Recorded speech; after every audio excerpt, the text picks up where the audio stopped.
Hola, bienvenidos a Quiero ser como Letizier, el podcast en el que todas las semanas os contamos esas historias que pasan más desapercibidas dentro del universo fútbol y que merecen ser contadas. Cerramos un mes que ha sido bastante movidito, la verdad. Sobre todo lo que ha ocurrido en estos 30 últimos días, más o menos, podéis conocer mis reflexiones en el episodio para fans que publicaré mañana. Es parte del nuevo contenido de Quiero ser como Letizier en esta quinta y decisiva temporada. Ahora sí que sí, la pelota está en vuestro tejado. Yo voy a tratar de dar lo mejor de mí mismo con mucho contenido extra, solo para fans. Y es vuestro turno de demostrar si realmente queréis ser como Letizier. Si por lo que sea decidís seguir como hasta ahora, no tendréis ningún problema, ya que las historias y los personajes seguirán llegando al podcast de manera regular. Estoy preparando una nueva sorpresa, además del contenido exclusivo para fans, que de momento, y por motivos técnicos, no la he podido realizar. Pero creo que os va a resultar muy interesante. Solo os pido un poquito de paciencia, que llegará. Sin más preámbulos, empezamos. ¿Quieres ser como Letizier?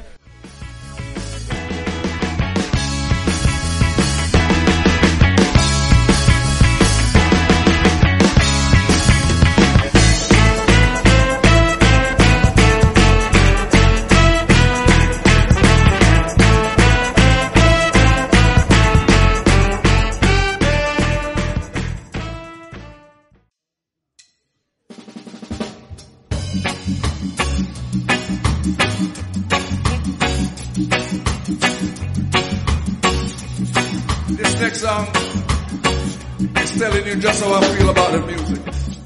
This is very dear to my heart, right? It's one of my latest. I wrote it years ago, but I really love this one.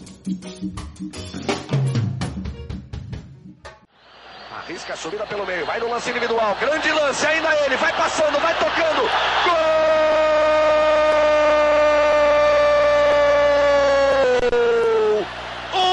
Golaço de bate número 11! Lindo gol de bate! Good ball there for Barnes. Now can he take Leandro? John Barnes now. Might go all the way for England, Barnes! He scored! And England, amazingly, are into the lead! Right on half-time! Acabamos de escuchar las dos versiones, la primera de los narradores brasileños y la segunda de los ingleses, de un gol que bien puede estar entre los mejores de la historia de la selección inglesa. Y eso, con la larga historia de los pros, es mucho decir. Para disfrutarlo en toda su amplitud, os animo a que lo busquéis en internet. Su autor fue John Barnes, nuestro protagonista en el capítulo de hoy de Quiero ser como Letizier. Y la fecha, el 10 de junio de 1984. En Maracaná se enfrentaban en el partido amistoso Brasil e Inglaterra. Barnes abrió el camino a la primera victoria de los ingleses en Brasil, y muchos ya pensaban que Inglaterra había encontrado al crack destinado a llevarlos de nuevo a la gloria. Esa que los Three Lions no conquistan desde 1966.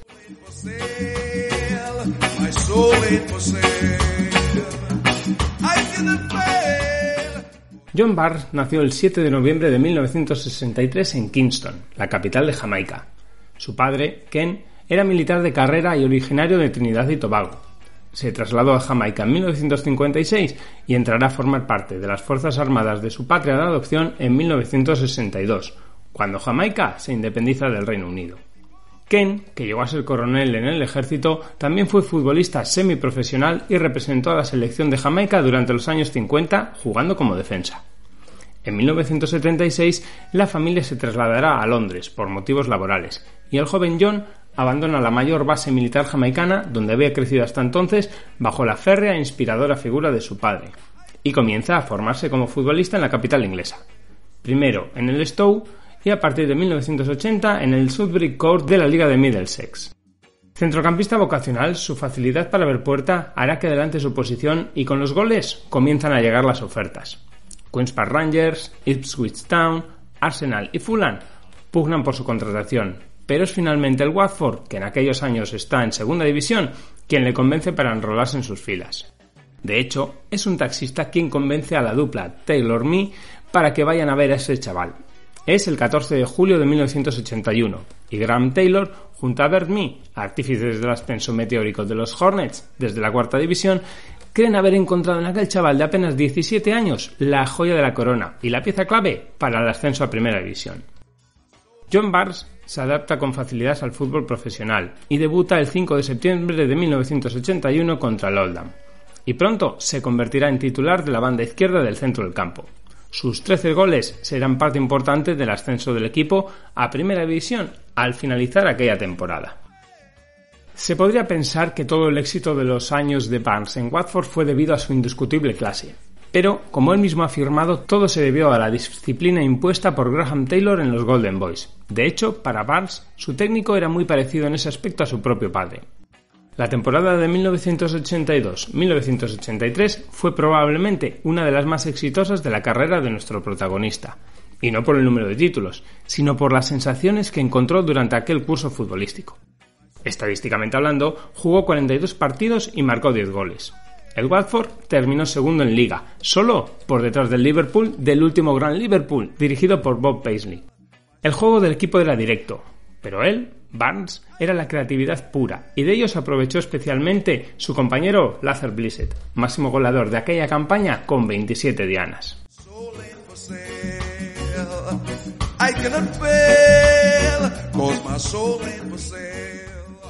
Al término de esa misma temporada, Bobby Robson, seleccionador inglés, lo hace debutar con la selección absoluta, aunque su convocatoria siempre se ha visto envuelta en cierto misterio. En aquellos años, la FIFA permitía a los titulares de un pasaporte británico jugar en una de las selecciones del Reino Unido, incluso si no habían nacido allí. Barnes, teniendo en cuenta el nivel del fútbol jamaicano, se sumará a esta medida entusiasmado, aunque tiempo después, hace unos 3-4 años, ha admitido que él nunca aplicó, que nunca rellenó ningún formulario, ningún papel para conseguir el pasaporte británico. Simplemente, un día apareció en su buzón. Es más, en un documental llamado Sports Life, afirma que no se siente ni jamaicano ni inglés. En 2018 contó que cuando volvía de sus viajes con la selección debía entrar al país por una fila distinta a la del resto de sus compañeros. Sea como fuere, lo cierto es que Barnes debutará junto a su compañero Blissett con la selección el 28 de mayo de 1983, en el 0-0 frente a Irlanda del Norte en Windsor Park. Se convertirá en el séptimo futbolista negro en jugar con la selección de los Tres Leones. Bobby Robson passing on the instructions for John Barnes at 19. Will be his first full international. En el verano de 1984, tras llegar a la final de la FA Cup y perderla frente al Everton, Barnes se embarcará en una gira por Sudamérica con el resto de la selección inglesa, que ha quedado fuera de la Eurocopa que ganará aquel mismo verano, Francia. Es una selección en crisis, y Robson busca de inyectar la savia nueva. Llega el momento, aquel 10 de junio, en el que Barnes dejará en uno de esos escenarios míticos del universo fútbol su carta de presentación. Es el gol con el que hemos abierto este episodio, un auténtico golazo. Sin embargo, aquella actuación majestuosa tuvo una cara menos amable. Por un lado, la expectación creada, ya que para muchos, si Barnes no hacía eso en cada partido, no habría jugado bien, y por otro, la lacra del racismo. Se llegó incluso al absurdo de que para algunos el resultado de aquel partido fue 0-1, teniendo solo en cuenta el gol anotado en la segunda parte por Mark Hatley.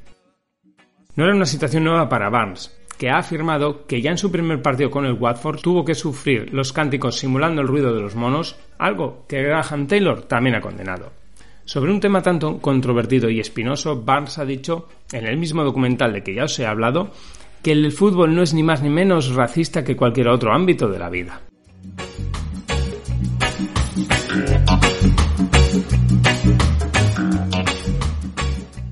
Las siguientes 2 temporadas continuaron igual a nivel de clubes con el Watford, consolidado en la élite del fútbol inglés gracias, entre otros factores, al juego de Barnes. El único pero, tal vez, se podría exponer a su periplo como internacional, donde no llegó a explotar definitivamente. En el Mundial de México 86, Robson solo lo utiliza como suplente, y el técnico lo terminará definiendo como el mayor enigma de toda su carrera. Solo participará en el partido frente a Argentina, sí, ese de la mano de Dios, en los últimos minutos. Eso sí, están a punto de reescribir la historia. De sus botas nacerá la asistencia para el gol de Gary Lineker, y otro centro suyo a punto estuvo de terminar en el centro del arco defendido por Neri Pumpido. Con Inglaterra ya de vuelta a casa, muchos se preguntan el motivo por el cual Robson ha dejado a un futbolista tan desequilibrante tanto tiempo en el banquillo. Tal fue su actuación que tampoco los narradores argentinos de aquel partido entendían el porqué de sus pocos minutos. Toca de Barnes, corrió todo el partido Diego. Carga Barnes, va el Moreno, grandes zancadas, va. Está fresco como para sacar el centro, para el cabezazo. Ay. Qué mal Pumpido, ¿eh? Pelota de arquero esa. Pero lo están dejando pasar mucho. Barnes por la izquierda, quedó Lineker dentro del arco. No lo están dejando pasar. Barnes está demostrando que el señor Robson no lo puso en el equipo porque morocho. Al año siguiente, Graham Taylor pondrá rumbo a Birmingham para dirigir al Aston Villa y su reemplazo, Dave Bassett, ofrecerá el diamante del Watford al Manchester United. Pero Sir Alex Ferguson se decantará por el danés Jesper Olsen para ocupar el lado izquierdo del centro del campo de los Red Devils. La oportunidad la aprovechará el Liverpool. El 9 de junio de aquel 1987, los de Anfield ficharán al segundo futbolista de color de toda su historia, después de Howard Gale. Esta situación provocó cierto rechazo por parte de algunos de sus propios seguidores, y Barnes volvió a sentir en sus propias carnes el racismo, incluso en su propio feudo, incluso en Anfield Road. La foto que ilustra este podcast en el blog muestra a Barnes pegando una patada a un plátano. Es una imagen icónica y muestra, mínimamente eso sí, todo lo que debió de soportar. Barnes se convirtió en un catalizador, en un ejemplo a seguir. La actitud de nuestro protagonista fue irreprochable y fue un modelo de integración tanto dentro como fuera de los terrenos de juego. Y no solo en Liverpool, sino en todo el fútbol inglés. En octubre de 1987, Philip Carter, presidente del Everton, repudió airadamente a una gran cantidad de seguidores de su propio equipo que estaban haciendo cánticos racistas en un derbi de Merseyside. Su condena a sus propios hinchas, a los que tildó de escoria, fue la mecha que inició el cambio, más que necesario, por otra parte, dentro de un fútbol maravilloso como el inglés, aunque con sus claroscuros.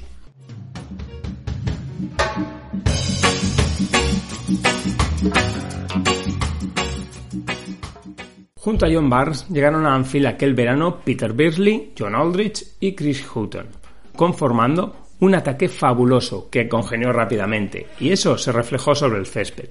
Un 5-0 al Nottingham Forest es resumido por la leyenda Tom Finney de la siguiente forma: un juego así no se podía ver en ninguna parte, ni siquiera en Brasil. Barnes. Beardsley back to Barnes again. And Aldridge! A magnificent goal! Beardsley, Barnes, Aldridge, simply unstoppable. En aquel equipo dirigido por Kenny Dalglish, desde el banquillo todo fluía, todo era armonía, y parecía claro cuál era el modelo a seguir.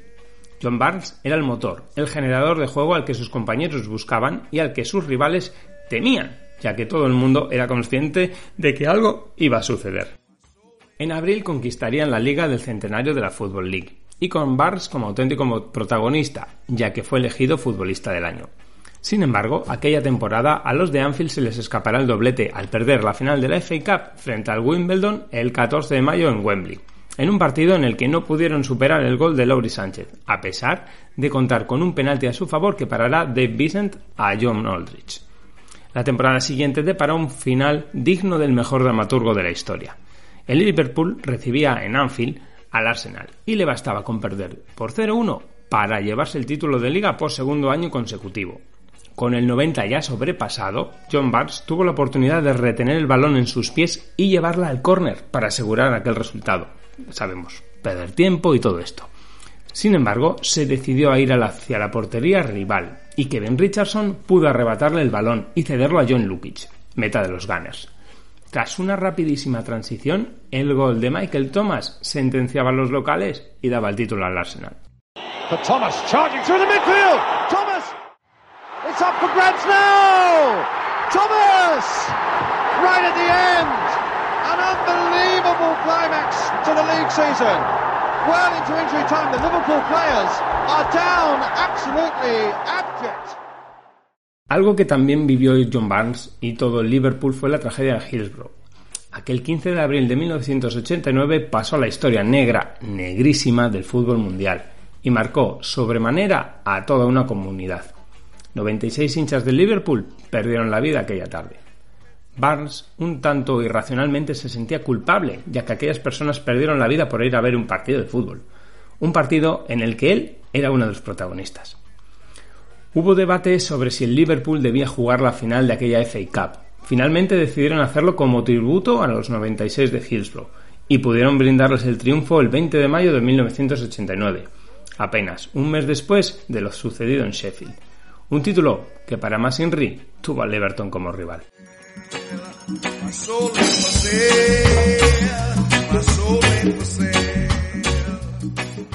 La siguiente campaña, la de 1990, Barnes fue el máximo goleador de su equipo y fue elegido como futbolista del año por la prensa. Marcó 22 goles y ayudó al conjunto de Anfield a levantar el título liguero. El último de los Reds hasta el conquistado en 2020 de la mano de Jürgen Klopp, algo que pocos podían imaginar en aquella época.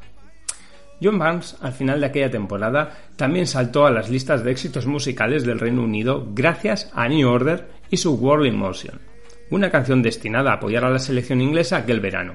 Os animo a que busquéis el vídeo en YouTube y os echéis unas risas. La aportación del internacional era esta.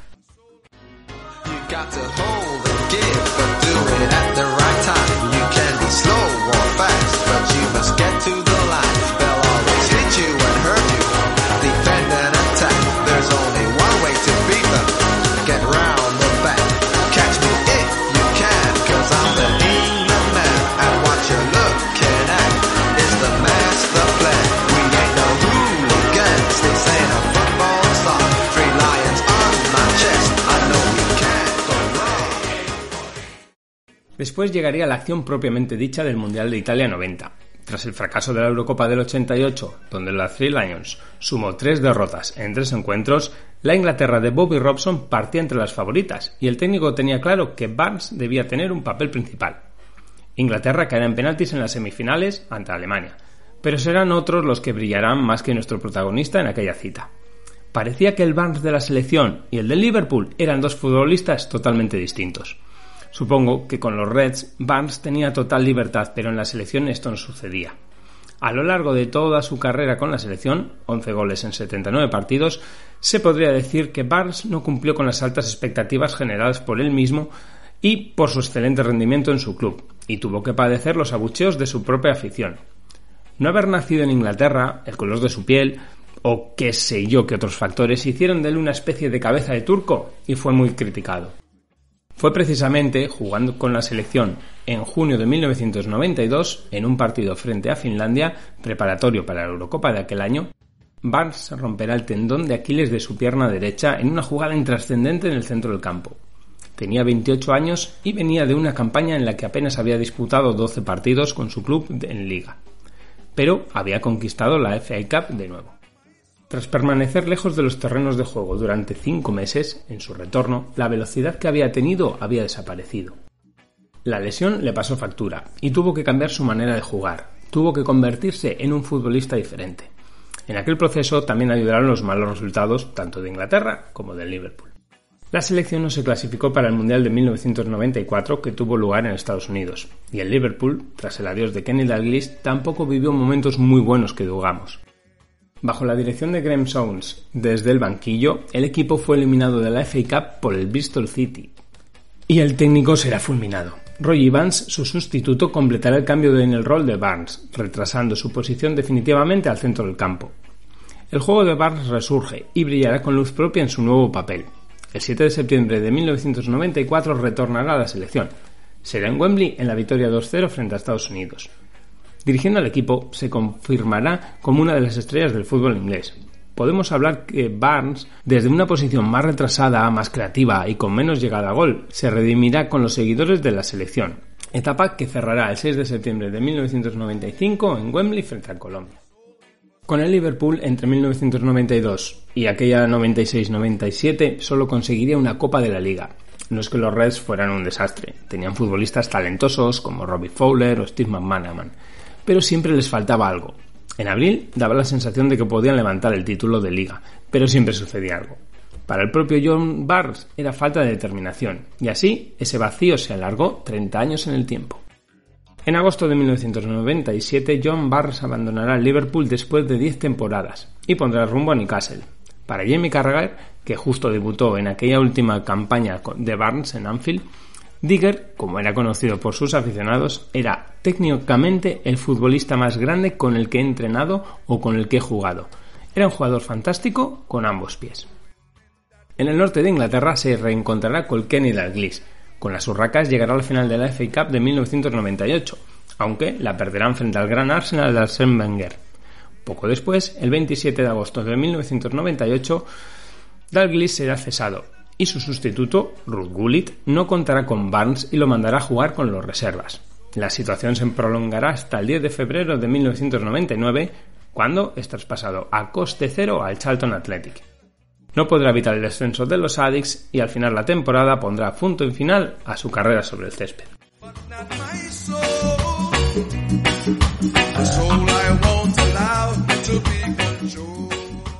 John Barnes probará suerte en los banquillos y su primer destino es de relumbrón, el Celtic de Glasgow. Allí se encuentra un ambiente bastante hostil a pesar de los buenos resultados. Da la impresión de que sus propios seguidores están esperando cualquier tropiezo para lanzar sus dardos contra él. En febrero del año 2000, el Celtic pierde 1-3 en casa frente al Inverness Caledonian Thistle, en Copa, uno de los resultados más inesperados y sorprendentes de la longeva historia de la competición, y la directiva decidió cesarlo. Barnes, en el documental Sports Life Stories, tiene claro que su falta de posteriores oportunidades en los banquillos, solo ha dirigido desde entonces brevemente a Jamaica y al Tranmere Rovers, es debida al color de su piel. Opina que el fútbol no es diferente a otras industrias y en cualquier otra industria no hay puestos relevantes ocupados por gente de color. Una vez más, el racismo se hace presente, al parecer, en la vida de un futbolista al que muchos consideran que fue uno de los mejores del mundo a finales de los 80 y principios de los 90.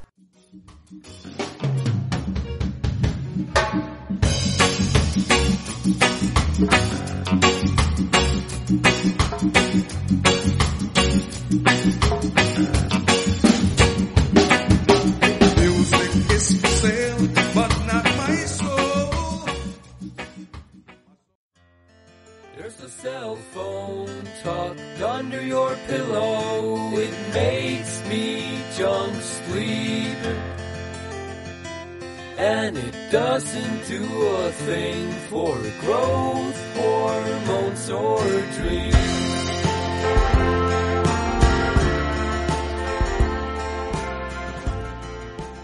Con la de cerrar, terminamos un capítulo dedicado a un tremendo futbolista que nunca llegó a cumplir las expectativas con su selección, pero que dejó atónitos a muchos de los que le vieron jugar, John Barnes. Espero vuestros comentarios y sugerencias en iVoox, en mi Twitter, g_arteche, en Instagram o en la página de Facebook de Quiero Ser Como Letizier. Como ya sabéis, todo el contenido de este podcast y alguna cosita más también lo podéis encontrar en quierosercomoletizier.blogspot.com. Aprovecho para recordaros que a partir de ahora, si queréis apoyar este proyecto, puedes hacerlo a través de iVoox y su programa de suscripciones para fans. Desde solo 1,49 € al mes te convertirás en mecenas, en productor de Quiero Ser Como Letizier, y además tendrás acceso a contenido exclusivo y podrás escuchar los episodios sin publicidad. Como ya os he venido comentando, es un momento muy importante para este podcast y espero teneros a bordo a todos vosotros. Hoy me despido con una frase de Kenny Dalglish, valedor de nuestro protagonista de hoy. El genial manager y futbolista afirmó: la gente más importante en el Liverpool es la gente que realmente quiere estar aquí. Hasta la semana que viene.